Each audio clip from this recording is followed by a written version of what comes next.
Would you look at that? It's another tiny little quadcopter with a camera.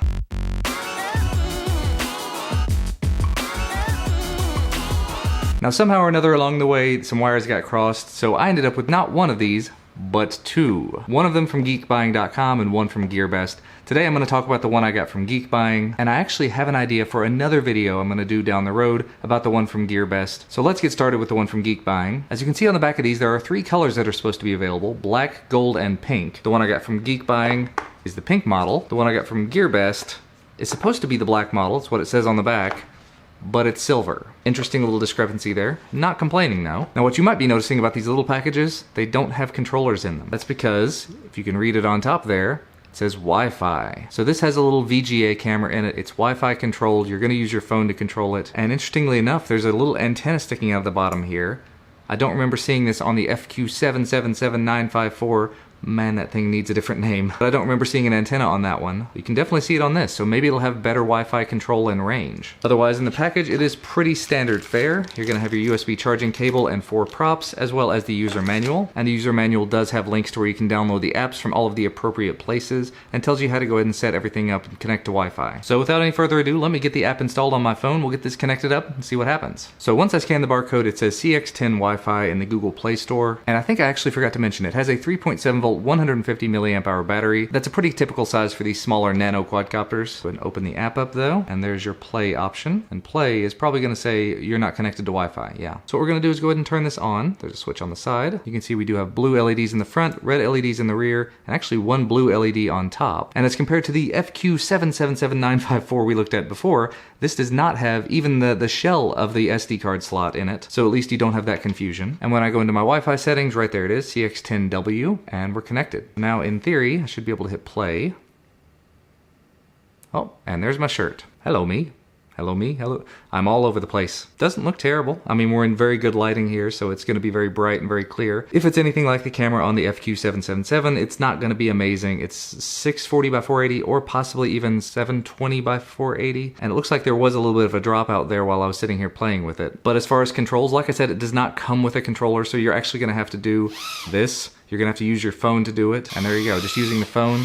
That's what it sounds like, in case you're curious. And if you hit record, it's going to record straight to the phone. So while I'm moving it around, you're going to be seeing, hello, there's me again, seeing me direct from the camera through my phone. And as I move it around, look around the room and everything, you get super motion sick and you hate it. But there you go. There's a quick test of the video indoors in good lighting. And that's kind of a nice improvement to the app. You can actually move your finger up and let go and it will maintain throttle wherever you put it. That's actually really convenient. You've got some trim buttons here in the app. You have photo and video, your rates button, so you can go 30, 60, and 100, so you do have 3 rates. And yeah, I think I'm actually going to take some time and burn this through a battery just to make sure all the motors are good and stable before I take it out and try to fly it or anything. And I'll be right back with a quick flight video, and we'll talk about how it performs in the wind and show off flips and turns and video samples and everything. Let's get to it. Let's give this a shot.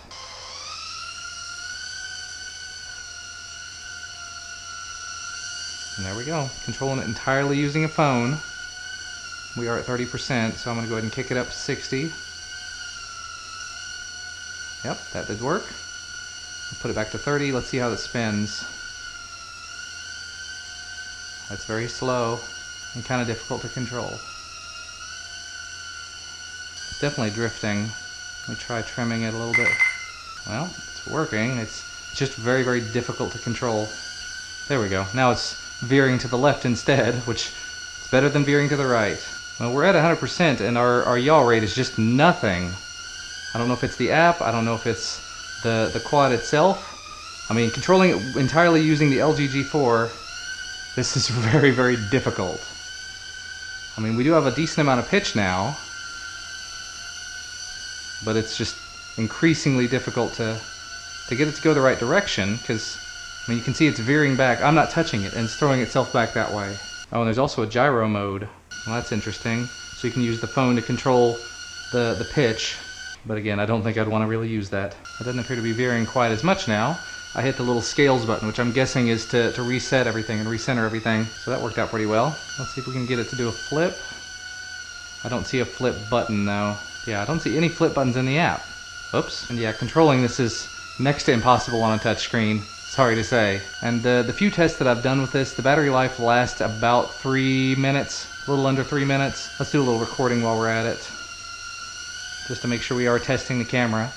We're in pretty decent lighting here. It's not the best lighting ever, but this should at least give you a little bit of an idea of how it would work in a brightly lit room indoors. And that should be me you're seeing there. Hello there. There's me with my weird hat on. Not a hat, it's a GoPro.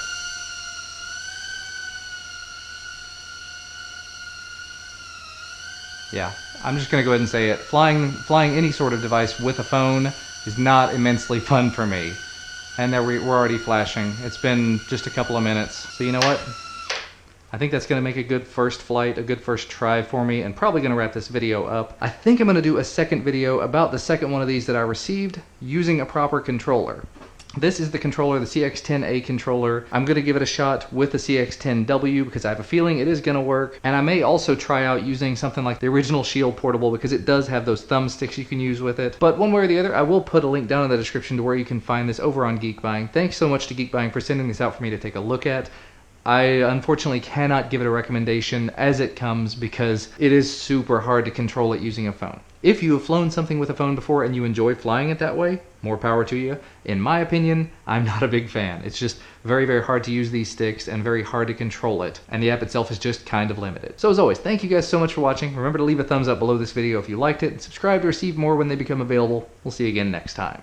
AT8024, the microphone that I use for the majority of my videos now. So this is how it should sort of sound with my normal camera. And again, you may or